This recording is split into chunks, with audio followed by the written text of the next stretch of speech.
Chapitre 4. Le lapin fait intervenir le petit Bill. C'était le lapin blanc qui revenait en trottant lentement et en jetant autour de lui des regards inquiets, comme s'il avait perdu quelque chose. Alice l'entendit murmurer. « La duchesse, la duchesse ! Oh, mes pauvres petites pattes ! Oh, ma fourrure et ma moustache ! Elle me fait exécuter. Aussi sûr que les furets sont des furets. Où diable ai-je pu les laisser tomber ?» Alice devina sur le champ qu'il cherchait l'éventail et les gants de chevreau blanc. Et n'écoutant que son bon cœur, elle se mit à les chercher à son tour. Mais elle ne les trouva nulle part. Tout semblait changer depuis qu'elle était sortie de la mare. La grande salle, la table de verre et la petite clé avaient complètement disparu. Bientôt, le lapin vit Alice en train de fureter partout. Et il l'interpella avec colère. « Eh bien, Marianne, que diable faites-vous là ? Filez tout de suite à la maison et rapportez-moi une paire de gants et un éventail. Allons, vite !» Elle eut si peur qu'elle partit immédiatement à toutes jambes dans la direction qu'il lui montrait du doigt, sans essayer de lui expliquer qu'il s'était trompé. « Il m'a pris pour sa bonne, se disait-elle tout en courant. Comme il sera étonné quand il saura qui je suis. Mais je ferais mieux de lui apporter son éventail et ses gants, du moins si j'arrive à les trouver. » Comme elle prononçait ces mots, elle arriva devant une petite maison fort coquette, sur leur porte de laquelle se trouvait une plaque de cuivre étincelante, où était gravé le nom « Lapin B ». Elle entra sans frapper, puis monta l'escalier 4 à 4, car elle avait très peur de rencontrer la véritable Marianne et de se faire expulser de la maison avant d'avoir trouvé l'éventail et les gants. « Comme cela me semble drôle, pensa Alice, de faire des commissions pour un lapin. Après cela, je suppose que c'est Dinah qui m'enverra faire des commissions. » Et elle commença à s'imaginer ce qui se passerait. « Mademoiselle Alice, venez tout de suite vous habiller pour aller faire votre promenade. »« J'arrive dans un instant, mademoiselle. »« Mais il faut que je surveille ce trou de souris jusqu'au retour de Dinah, pour empêcher la souris de sortir, seulement. » Continua Alice. « Je ne crois pas qu'on garderait Dinah à la maison si elle se mettait à donner des ordres comme cela. » Elle était arrivée maintenant dans une petite chambre bien rangée, devant la fenêtre de laquelle se trouvait une table. Sur la table, comme elle l'avait espéré, il y avait un éventail et 2 ou 3 paires de minuscules gants de chevreau blanc. Elle prit l'éventail et une paire de gants, et elle s'apprêtait à quitter la chambre quand son regard se posa sur une bouteille à côté d'un miroir. Cette fois, il n'y avait pas écrit d'étiquette portant les mots « bois-moi », mais cependant, elle déboucha la bouteille et la porta à ses lèvres, jusqu'à ce qu'il arrive toujours quelque chose d'intéressant. « Chaque fois que je mange ou que je bois, quoi que ce soit, se dit-elle, je vais voir l'effet que produira cette bouteille. J'espère bien qu'elle me fera grandir de nouveau, car vraiment, j'en ai assez d'être comme à présent, une créature minuscule. » Ce fut bien ce qui se produisit, et beaucoup plus tôt qu'elle ne s'y attendait. Avant d'avoir bu la moitié du contenu de la bouteille, elle s'aperçut que sa tête était pressée contre le plafond, si bien qu'elle dut se baisser pour éviter d'avoir le cou rompu. Elle se hâta de remettre la bouteille à sa place en disant « Cela suffit comme cela. J'espère que je ne grandirai plus. Au point où j'en suis, je ne peux déjà plus sortir par la porte. Ce que je regrette d'avoir tant bu. » Hélas, les regrets étaient inutiles. Elle continuait à grandir sans arrêt, et bientôt, elle fut obligée de s'agenouiller sur le plancher. 1 minute plus tard, elle n'avait même plus assez de place pour rester à genoux. Elle essayait de voir si elle serait mieux en se couchant. Un coude contre la porte, son autre bras replié sur la tête. Puis, comme elle ne cessait toujours pas de grandir, elle passa un bras par la fenêtre, mit un pied dans la cheminée et se dit à présent « Je ne peux pas faire plus, quoi qu'il arrive. Que vais-je devenir ?» Heureusement, pour Alice, la petite bouteille magique avait produit tout son effet. Elle s'arrêta de grandir. Malgré tout, elle était très mal à l'aise. Et comme elle semblait ne plus avoir la moindre chance de pouvoir sortir un jour de la petite chambre, il n'était pas surprenant qu'elle se sentît malheureuse. C'était bien plus agréable à la maison, pensa la pauvre Alice. On ne grandissait pas et on ne rapetissait pas à tout bout de champ. Il n'y avait pas de souris ni de lapin pour vous donner sans cesse des ordres. Je regrette presque d'être entrée dans ce terrier. Et pourtant, le genre de vie que je mène ici est vraiment très curieux. Je me demande ce qui bien pu m'arriver. Autant je lisais des contes de fées, j'imaginais ce genre de choses n'arrivait jamais. Et voilà, je m'en trouve en plein dedans. On devait écrire un livre sur moi. Cela oui, quand je serai grande, j'en écrirai un. Mais je suis assez grande maintenant, ajouta-t-elle d'une voix désolée. En tout cas, ici, je n'ai plus tout à fait ma place pour grandir.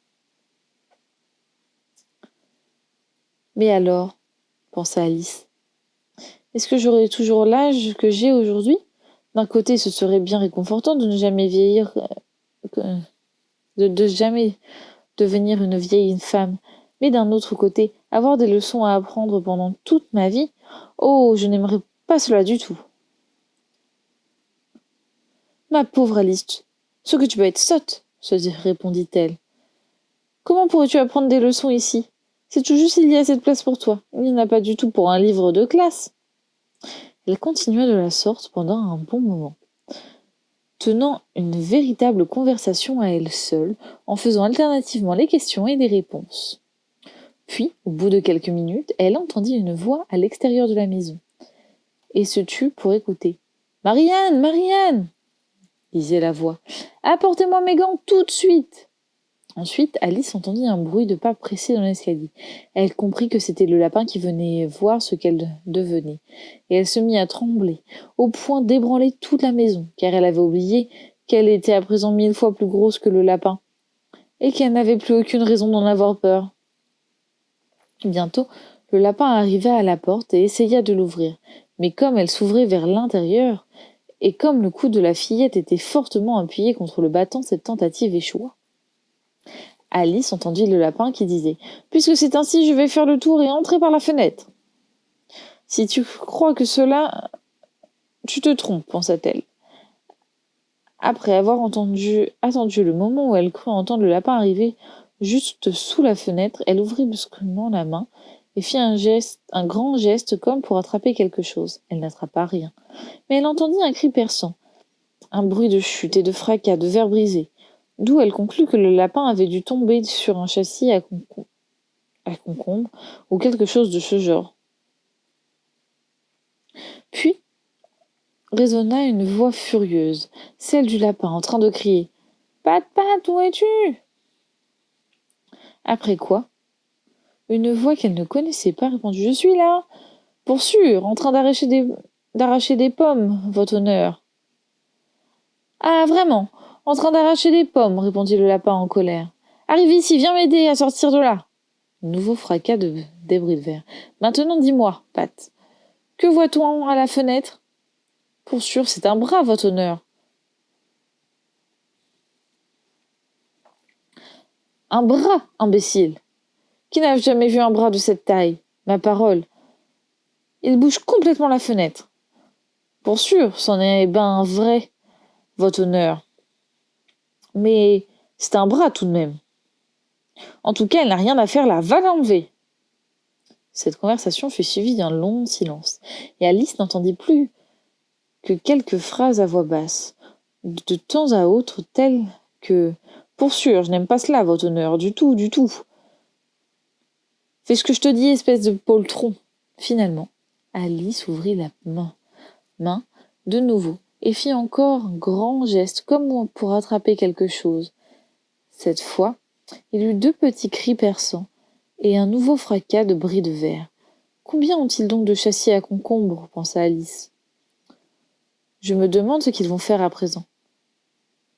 Pour ce qui est de me faire sortir par la fenêtre, je souhaite seulement qu'ils puissent y arriver. Je suis certaine de ne pas avoir envie de rester ici plus longtemps.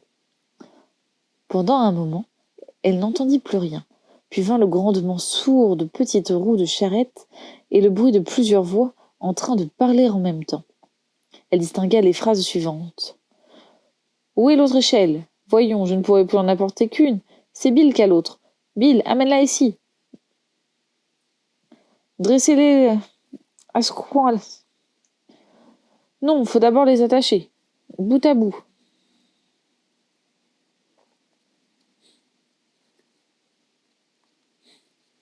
Elle n'arrive pas à la moitié de la hauteur nécessaire. Oh, cela ira comme cela. Ne fais pas le difficile.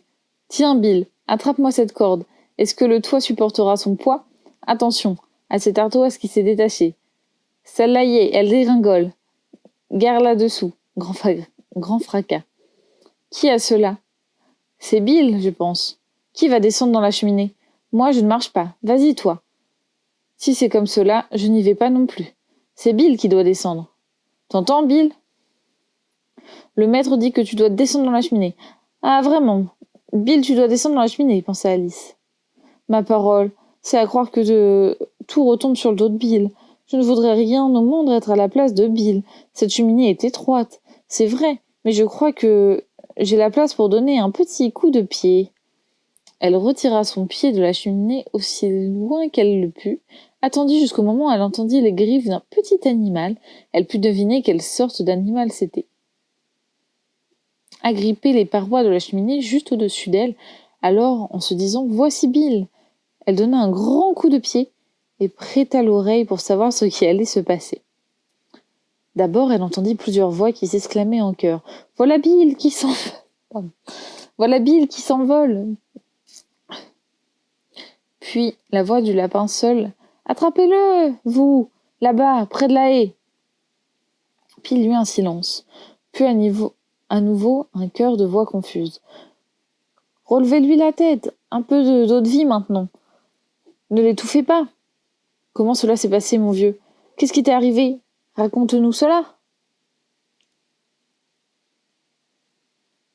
Finalement, une petite voix faible grinçante se fit entendre. Cela c'est Bill, pensa Alice. Ma parole, je ne sais pas, non. Merci, j'en ai assez, je me sens mieux maintenant. Mais je suis encore trop troublée pour vous raconter. Tout ce que je sais, c'est que quelque chose m'est arrivé dessus comme un diable qui sort d'une boîte, et je suis repartie en l'air comme une fusée. Pour cela, oui. Eh ben, ce que tu as fait, mon vieux, s'exclamèrent les autres. Il va falloir brûler la maison, dit la voix du lapin. Si jamais vous faites cela, je lance Dinah à vos trousses, s'écria Alice, de toute la force de ses poumons. Un silence de mort régna aussitôt. Elle pensa. Je me demande ce qu'ils vont bien pouvoir inventer à présent. S'ils avaient pour dessous un bon sens, ils enlèveraient le toit. Au bout d'une minute ou deux, ils recommenceraient à s'agiter. Et Alice entendit le lapin qui disait « Une brouettée suffira pour commencer. » Une brouettée de quoi ? Se demanda Alice.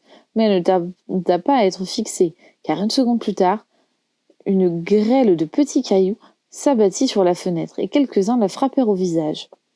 « Je vais mettre un terme à tout cela, se dit-elle. » Elle s'écria « Vous ferez bien de ne pas recommencer !» Ce qui amena à nouveau un silence de mort. Alice remarqua non sans surprise que les cailloux, aussitôt qu'ils tombaient sur le plancher, se transformaient en petits gâteaux. Il lui vint une idée lumineuse. « Si j'en mange un, pensa-t-elle, il va certainement me faire changer de taille. Et comme il est impossible qu'il me fasse encore grandir, je suppose qu'il va me rendre plus petite. » Elle avala donc un gâteau et fut ravie de voir qu'elle commençait à rapetisser immédiatement. Dès qu'elle fut assez petite pour pouvoir passer par la porte, elle sortit de la maison en courant et trouva dehors une foule de petits animaux et d'oiseaux qui attendaient. Bill, le pauvre petit lézard, était au milieu du groupe, soutenu par 2 cochons d'Inde, qui faisaient boire le liquide d'un flacon. Ils se ruèrent dans la direction d'Alice dès qu'elle se montra, mais il s'enfuit à toutes jambes et se trouva bientôt en sécurité dans un bois touffu. La première chose que je dois faire, se dit-elle en marchant dans le bois à l'aventure, c'est retrouver ma taille normale. La seconde, c'est de trouver le chemin qui mène à un charmant jardin. Je crois que c'est un bon plan.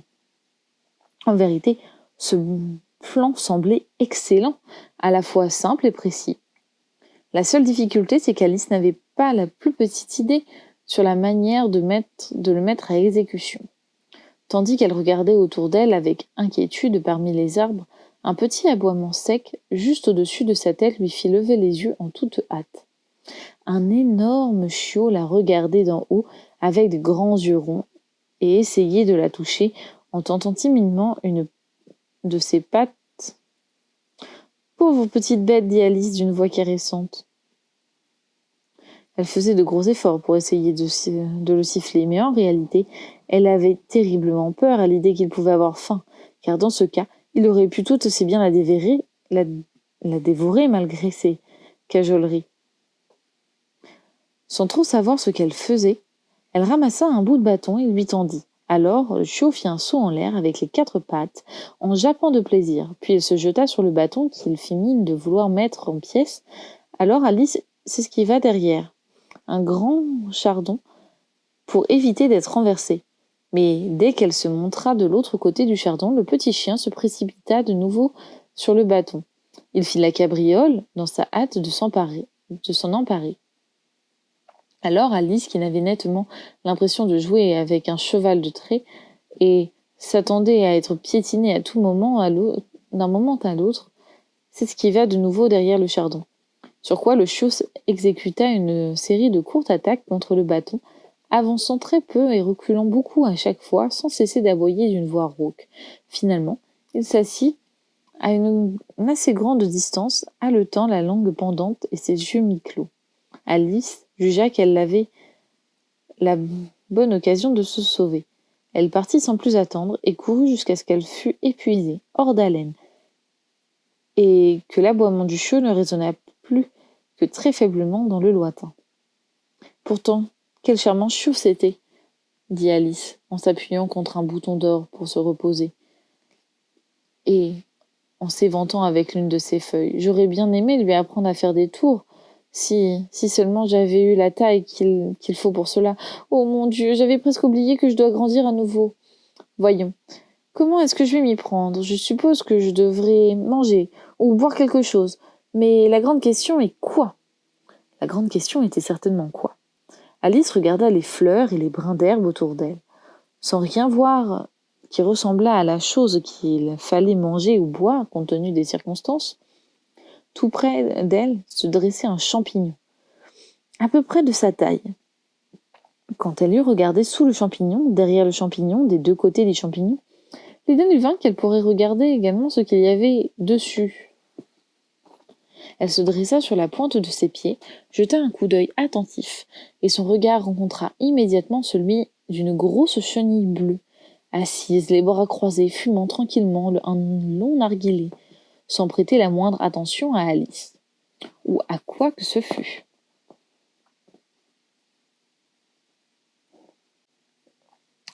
« Vous ne vous en êtes peut-être pas aperçu jusqu'à présent, continua Alice, mais quand vous serez obligé de vous transformer en chrysalide, cela vous arrivera un de ces jours, vous savez, puis en papillon. Je suppose que cela vous paraîtra un peu bizarre, ne croyez-vous pas ? » ?»« Pas le moins du monde, » répondit la chenille. »« Eh bien, est-il possible que cela ne vous fasse pas cet effet-là ?» dit Alice. « Mais tout ce que je sais, c'est que cela me paraîtrait extrêmement bizarre à moi. »« À toi ?»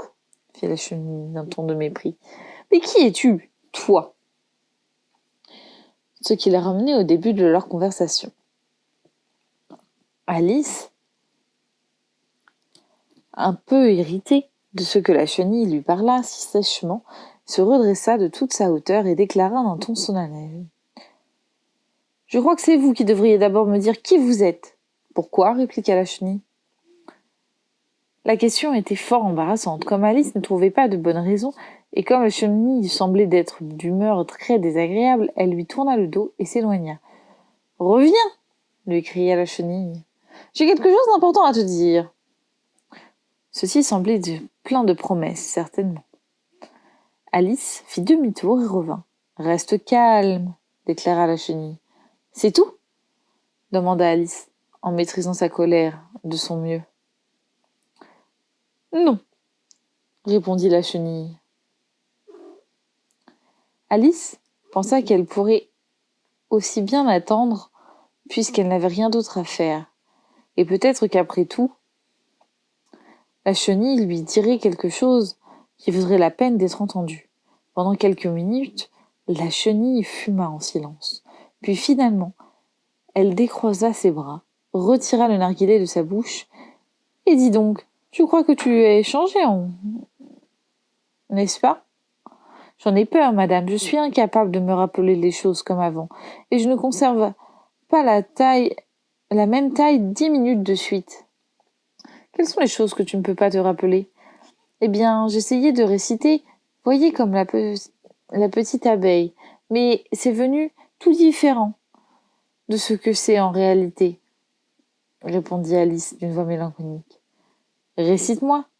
Vous êtes vieux, Père William, ordonna la chenille. Alice joignit les mains et commença. Vous êtes vieux, Père William, dit le jeune homme, et vos cheveux sont devenus très blancs. Sur la tête, pourtant, vous continuez à marcher. Est-ce bien raisonnable à votre âge, vraiment? Dans ma jeunesse, répondit le père William à son fils, je craignais que cela n'abîme le cerveau. Mais maintenant, je suis convaincu de ne pas en avoir. Je peux donc faire cet exercice encore et encore. Vous êtes vieux, dit le jeune. Comme je vous l'ai déjà dit, vous êtes devenu extraordinairement gros. Pourtant, vous franchissez la porte d'un saut périlleux, arrière. Je vous en prie, quelle est la raison de tout cela? Dans ma jeunesse, dit le vénérable en remuant ses mèches grises, je conservais la souplesse de mes membres par la vertu de cet ongle. Un shilling à la boîte, permets-moi d'en vendre 2. Vous êtes vieux, dit le jeune, et vos mâchoires sont trop faibles pour tout ce qui est plus dur que le beurre, et pourtant vous avez mangé l'oie avec le bec et les os. Je vous en prie, comment avez-vous réussi à faire cela? Dans ma jeunesse, dit le père, je faisais dans le droit, et argumentais toutes les choses de la vie avec ma femme. La force musculaire de ma mâchoire a ainsi acquis à durer toute ma vie. Vous êtes vieux, dit le jeune, et nul ne pourrait supposer que votre vue est aussi bonne que dans le temps.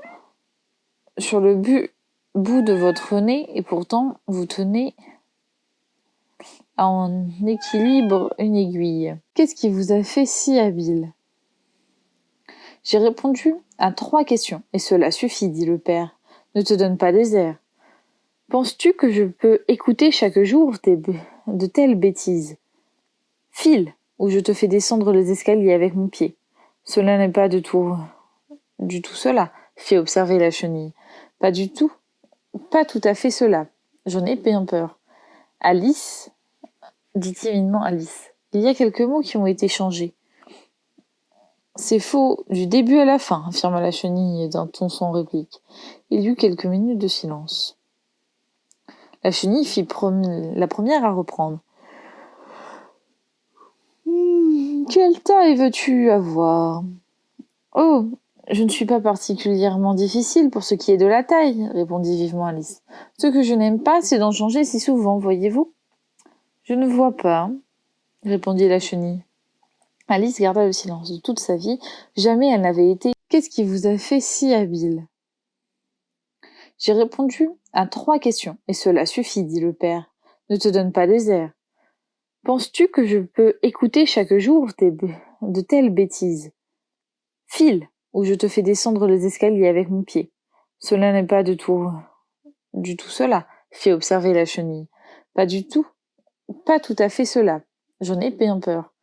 Alice, dit timidement Alice, il y a quelques mots qui ont été changés. C'est faux, du début à la fin, affirma la chenille d'un ton sans réplique. Il y eut quelques minutes de silence. La chenille fit la première à reprendre. Quelle taille veux-tu avoir? Oh, je ne suis pas particulièrement difficile pour ce qui est de la taille, répondit vivement Alice. Ce que je n'aime pas, c'est d'en changer si souvent, voyez-vous? Je ne vois pas, répondit la chenille.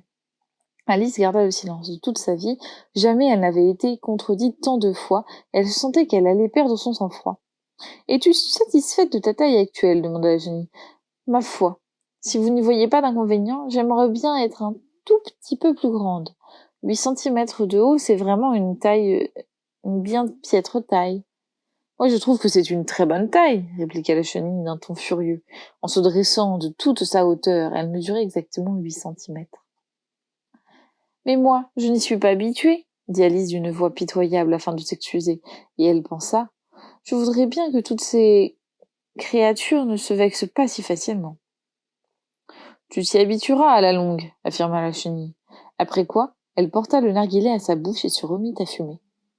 Cette fois, Alice attendit patiemment qu'il lui plut de reprendre la parole. Au bout d'1 ou 2 minutes, la chenille retira le narguilé de sa bouche, bâilla 1 ou 2 fois, et se secoua. Puis elle descendit du champignon et s'éloigna dans l'herbe en rampant après avoir prononcé ces simples mots en guise d'adieu. « Un côté te fera grandir, l'autre te fera rapetisser. »« Un côté de quoi ? L'autre côté de quoi ?» pensa Alice. « Du champignon, » dit la chenille. Exactement comme si Alice eût posé ces questions à voix haute, après quoi elle disparut. Alice regarda pensivement le champignon pendant une bonne minute, en essayant de distinguer où se trouvaient les 2 côtés. Mais comme il était parfaitement rond, le problème lui parut bien difficile à résoudre. Elle finit par étendre les bras autour du champignon, aussi loin qu'elle le put, et détacha du bord un morceau de chaque main. « Et maintenant, lequel des 2 est le bon ?» se dit-elle en grignotant un petit bout du morceau qu'elle tenait dans sa main droite pour voir les feuilles qu'il produisit. L'instant d'après, elle ressentit un violent coup sous le menton. Il venait de heurter son pied. Terrifiée par ce changement particulier et soudain, elle comprit qu'il n'y avait plus de temps à perdre, car elle rapetissait rapidement. Aussi, elle entreprit de manger un peu de l'autre morceau. Son menton était tellement compromis contre son pied qu'elle avait à peine assez de place pour ouvrir la bouche, mais elle finit par y arriver et parvint à avaler un fragment du morceau qu'elle tenait dans sa main gauche. « Enfin, ma tête est dégagée !» s'exclama-t-elle d'un ton ravi. Mais presque aussitôt, son ravissement se transforma en vive inquiétude, lorsqu'elle s'aperçut qu'elle ne trouvait nulle part ses épaules. Tout ce que pouvait voir, en regardant vers le bas, c'était un cou, d'une longueur démesurée, qui semblait se dresser comme une tige au-dessus d'un océan de feuilles vertes, bien loin au-dessous d'elle. « Qu'est-ce que toute cette verdure ?» poursuivit Alice. « Où est donc passée mes épaules ? Oh, mes pauvres mains, comment se fait-il que je ne puisse pas vous voir ?» Elle les remuait tout en parlant, sans obtenir d'autre résultat que d'agiter légèrement le feuillage lointain. Comme elle semblait n'avoir aucune chance de pouvoir porter ses mains à sa tête, elle essaya d'amener sa tête jusqu'à elle.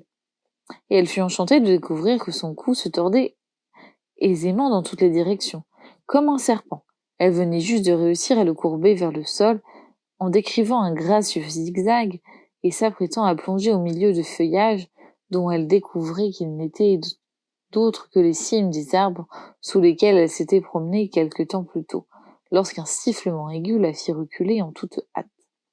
Un gros pigeon s'était jeté de plein fouet sur son visage et la frappait violemment de ses ailes. « Serpent !» s'écriait le pigeon. « Mais je ne suis pas un serpent !» riposta Alice d'un ton indigné. « Laisse-moi donc tranquille !»« Serpent, je le répète !» continua le pigeon d'une voix plus calme.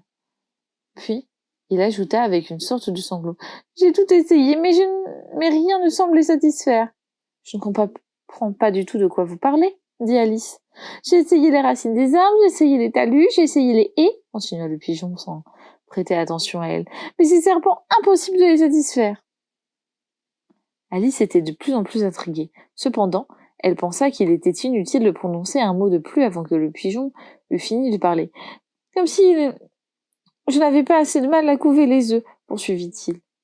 « Il faut encore que je reste des nuits et des jours sur le qui-vive, à cause de ces serpents. Ma parole, voilà 3 semaines que j'en ai pas fermé l'œil. Une seconde, je suis navrée que vous ayez des ennuis, » dit Alice, qui commençait à comprendre. « Et juste au moment où j'avais pris l'arbre le plus haut du bois, » continua le pigeon, dont la voix monta jusque devenir un cri aigu. « Juste au moment où je croyais être enfin débarrassé d'eux, voilà qu'ils descendent du ciel en se tortillant. Ouah, sale serpent !»«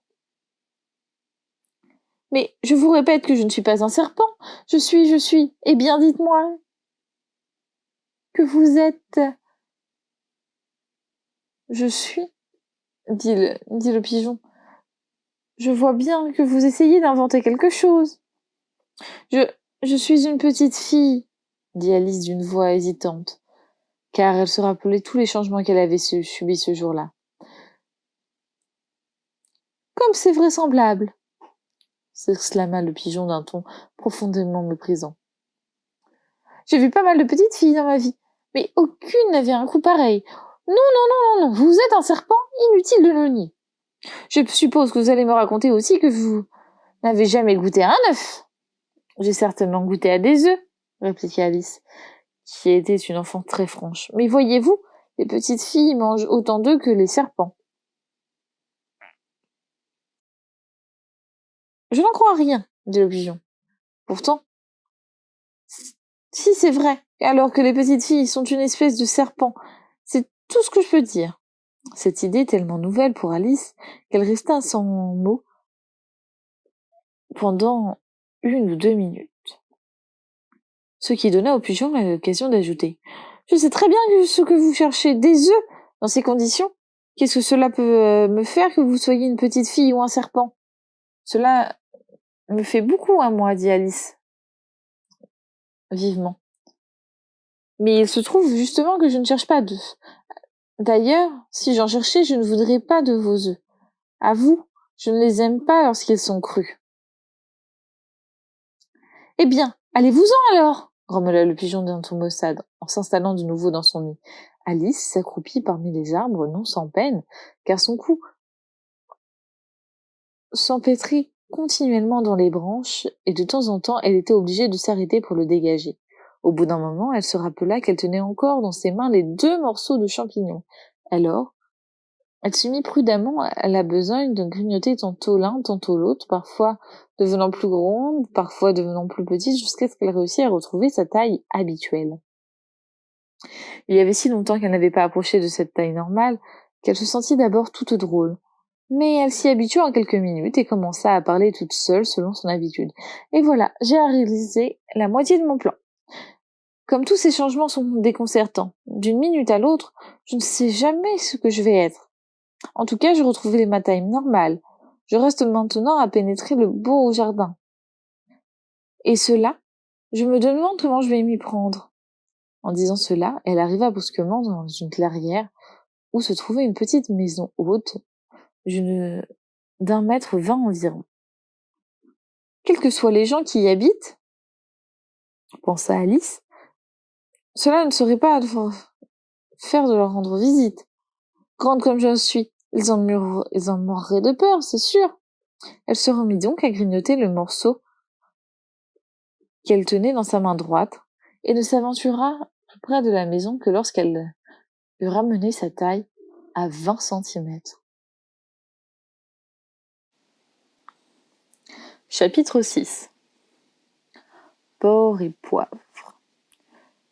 Pendant 1 ou 2 minutes, elle resta à regarder la maison, en se demandant ce qu'elle allait faire, lorsque soudain le valet de pied en livrée sortit du bois en courant. Elle se dit que c'était un valet de pied, parce qu'il était en livrée, mais à en juger seulement d'après son visage, elle l'aurait plutôt pris pour un poisson, et frappa très fort à la porte de ses doigts repliés. Celle-ci fut ouverte par un autre valet de pied, enlivré au visage tout rond, aux gros yeux saillants, comme ceux d'une grenouille. Alice remarqua que les 2 laquais avaient le crâne recouvert d'une chevelure poudrée et tout en boucle. Elle se sentait très curieuse de savoir de quoi il s'agissait, et elle se glissa un peu hors du bois pour écouter. Le valet de pied poisson commença par prendre sous son bras une immense lettre, presque aussi grande que lui, puis la tendit à l'autre, en disant d'un ton solennel « Pour la duchesse, une invitation de la reine à une partie de croquet ». Le valet de Pied-Grenouille répéta du même ton solennel, mais en changeant un peu l'ordre des mots « De la reine, une invitation à une partie de croquet pour la duchesse ». Puis, tous les deux s'inclinèrent très bas et leurs boucles s'entremêlèrent. Alice se mit à rire si fort à ce spectacle qu'elle fut obligée de regagner le bois en courant, de peur d'être entendue. Quand elle se hasarda à nouveau à jeter un coup d'œil, le valet de Pied-Poisson était reparti, et l'autre était assis sur le sol auprès de la porte, à regarder fixement le ciel d'un air stupide. Alice alla timidement jusqu'à la porte et frappa. « Ce n'est pas la peine de frapper, » dit le valet de Pied. Et cela pour 2 raisons. La première, c'est que je suis du même côté de la porte que toi. La seconde, parce qu'il y a tellement de bruit à l'intérieur que personne ne pourra t'entendre. En effet, un vacarme vraiment extraordinaire retentissait dans la maison. Un bruit continu de hurlements et d'éternuements, ponctué de temps à autre par un grand fracas, comme si on brisait un plat ou une marmite en 1000 morceaux. « En ce cas, déclara Alice, vous pouvez, je vous prie, me dire comment je dois faire pour entrer ? Il y aurait peut-être quelque sens à frapper à la porte, continua le valet de Pied, sans prêter attention aux paroles d'Alice, si cette dernière était entre nous.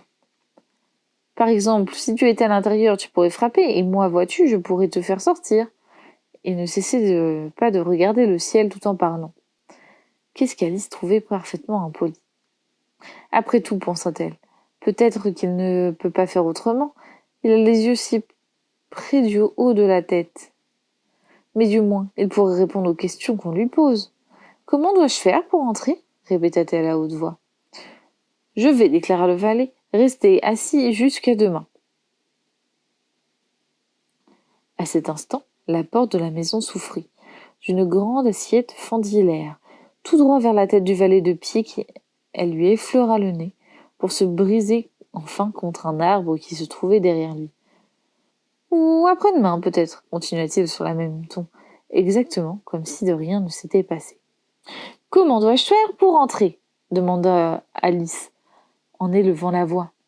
« Faut-il vraiment que tu entres ?» riposta-t-il. « Voilà la première question à poser. » Cela ne fait aucun doute. Mais Alice n'aimait pas qu'on lui parle ainsi. La façon dont toutes ces créatures discutent est vraiment insupportable, murmura-t-elle. Il y a de quoi vous rendre folle.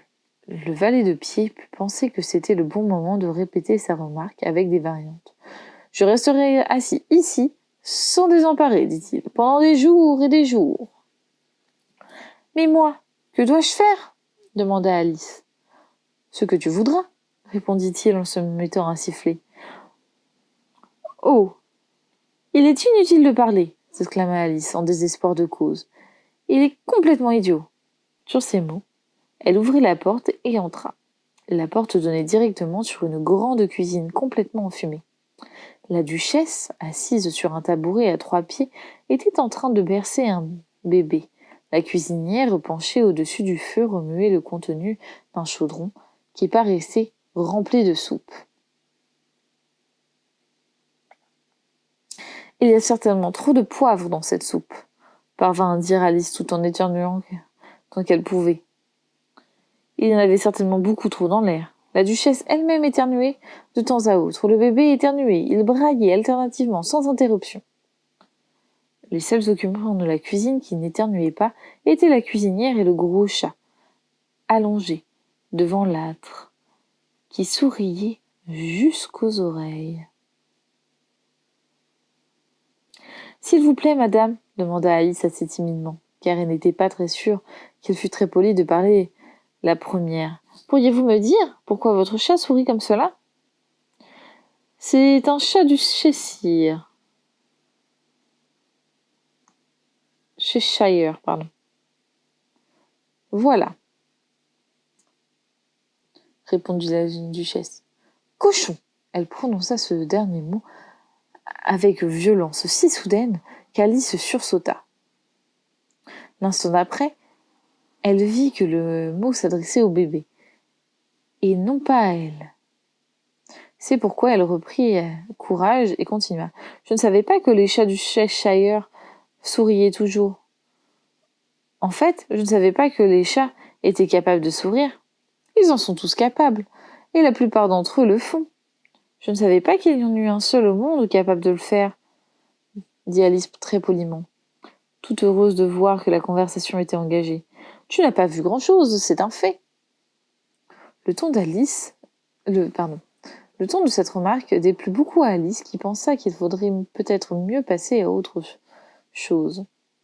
Pendant qu'elle essayait d'en trouver un, la cuisinière retira le chaudron du feu, puis se mit immédiatement à jeter sur la duchesse et sur le bébé tout ce qui lui tomba sous la main.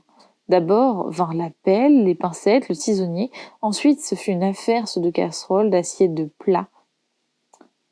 La duchesse ne faisait aucune attention à ces objets, même lorsqu'il la frappait. Quant au bébé, il hurlait déjà si fort qu'il était parfaitement impossible de savoir si les coups lui faisaient mal ou non. « Oh, je vous en supplie, prenez garde à ce que vous faites !» s'écria Alice en bondissant d'inquiétude et de terreur. « Oh, cela y est, cette fois, c'est son pauvre petit nez, ajouta-t-elle, en voyant la casserole particulièrement volumineuse effleurer le visage du bébé. Si chacun s'occupait de ses affaires, grommela la duchesse d'une voix rauque, la terre tournerait beaucoup plus vite qu'elle ne le ferait. Ce qui ne vous avancerait à rien, dit Alice toute heureuse d'étaler un peu de ses connaissances. Pensez-vous au désordre que cela amènerait dans la succession du jour et de la nuit? Voyez-vous, la terre tourne sur elle-même pendant 24 heures, sans relâche. À propos de hache, dit la duchesse, coupez-lui donc la tête. Alice jeta un coup d'œil anxieux vers la cuisinière, pour voir si elle avait l'intention de prendre l'ordre au pied de la lettre. Mais elle était fort occupée à remuer la soupe, et n'avait pas l'air d'écouter. Alice se hasarda donc à poursuivre. Du moins, il me semble que c'est 24, ou est-ce bien 12 ? Oh, ne m'embête pas avec tes chiffres, s'écria la duchesse. Je n'ai jamais pu supporter les chiffres. Là-dessus, elle se remit à bercer son enfant, tout en lui chantant une espèce de berceuse, en lui secouant violemment à chaque vers. Parle durement à ton petit garçon et bats-le lorsqu'il éternue. Il fait cela uniquement parce que c'est un polisson et qu'il sait que cela nous tue.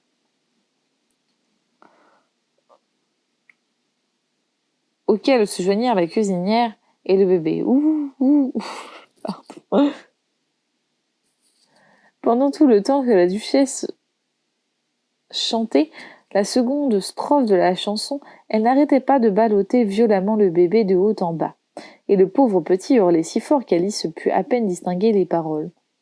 Je parle durement à mon garnement, je le bats lorsqu'il éternue, car il peut aimer complètement le poivre que dans ses narines j'insinue.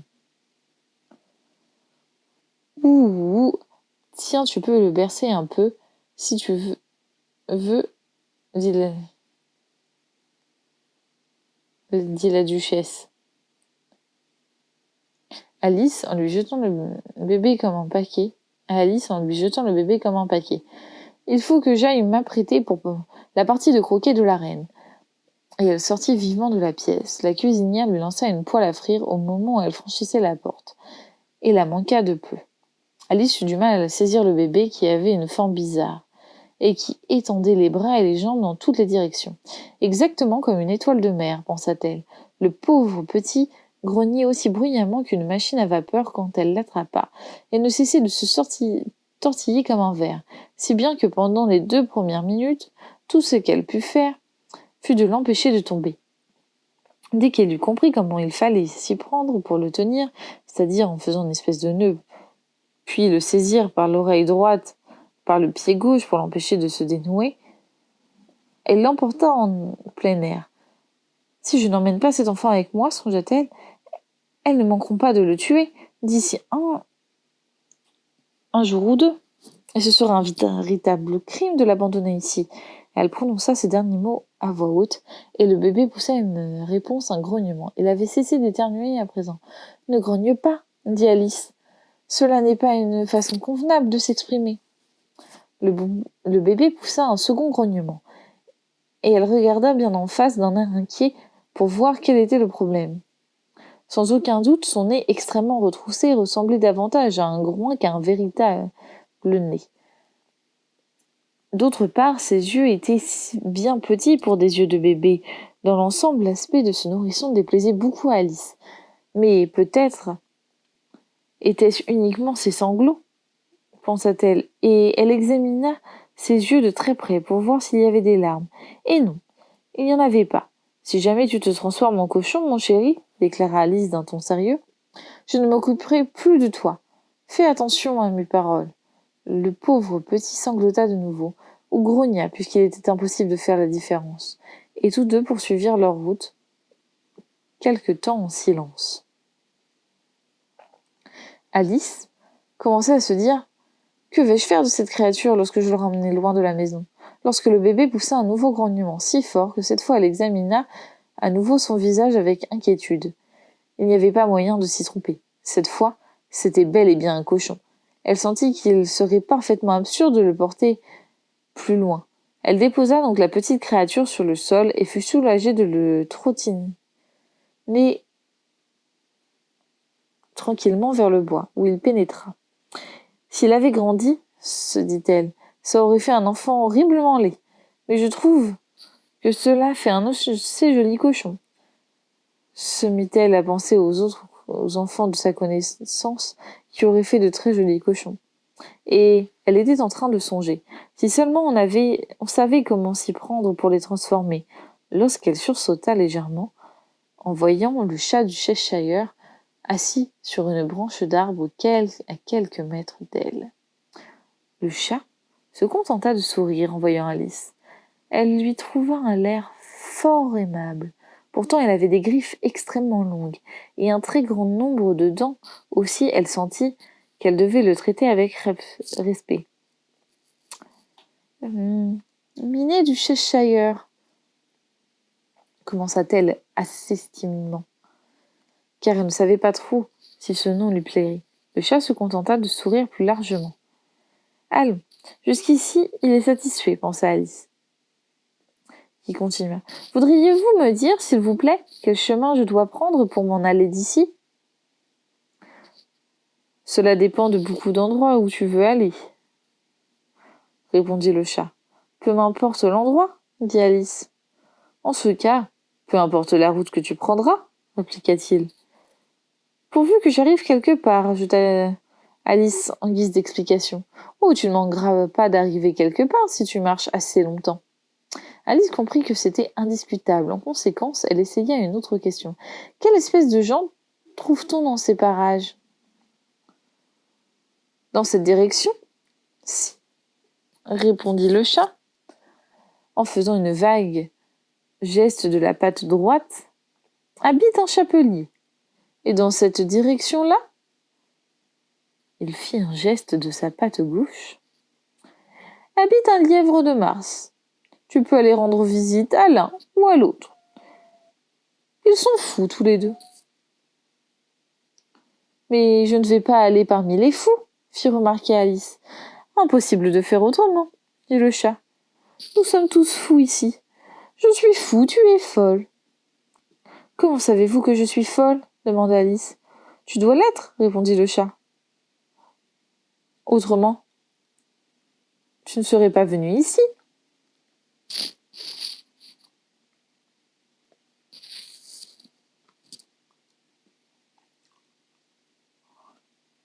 Alice pensait que ce n'était pas une preuve suffisante, mais elle continua. Comment savez-vous que vous êtes fou ? Pour commencer, dit le chat, est-ce que tu m'accordes qu'un chien n'est pas fou ? Sans doute. Eh bien, vois-tu, continua le chat, tu remarqueras qu'un chien gronde lorsqu'il est en colère, et remue la queue lorsqu'il est content. Or moi, je gronde quand je suis content, et je remue la queue quand je suis en colère. Donc, je suis fou. Moi, j'appelle cela ronronner, pas gronder, objecta Alice. Appelle cela comme tu voudras, dit le chat. Est-ce que tu es de la partie de croquet de la reine cet après-midi? Je voudrais bien, répondit Alice, mais je n'ai pas encore été invitée. Tu m'y verras, dit le chat, et il disparut. Alice ne s'étonna guère, tellement elle était habituée à voir passer des choses bizarres. Pendant qu'elle gardait l'endroit où le chat s'était trouvé, il réapparut. À propos, fit-il, qu'est devenu le bébé? J'allais oublier de te le demander. Il s'est transformé en cochon, répondit Alice d'une voix calme, comme si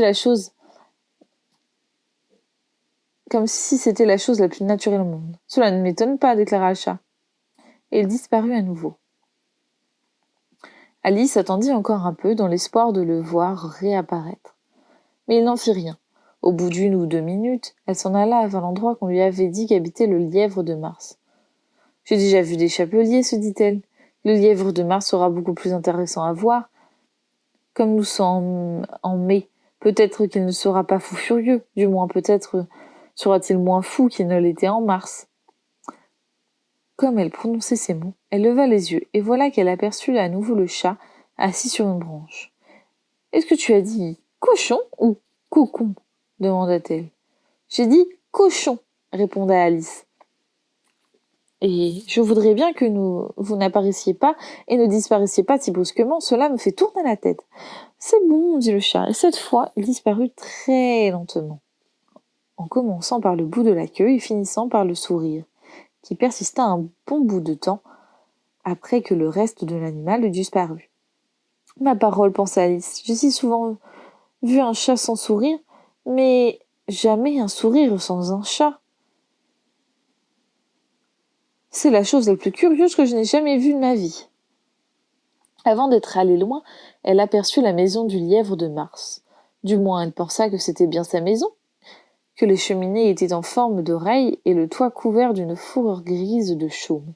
La maison semblait si grande qu'Alice n'osa pas approcher avant d'avoir grignoté un peu du morceau de champignon qu'elle tenait dans la main gauche, et d'avoir atteint 60 centimètres environ. Même alors, elle reprit son chemin assez timidement, tout en se disant « Et s'il est fou furieux après tout? Je ne regrette presque pas de ne pas être allée voir le chapelier. »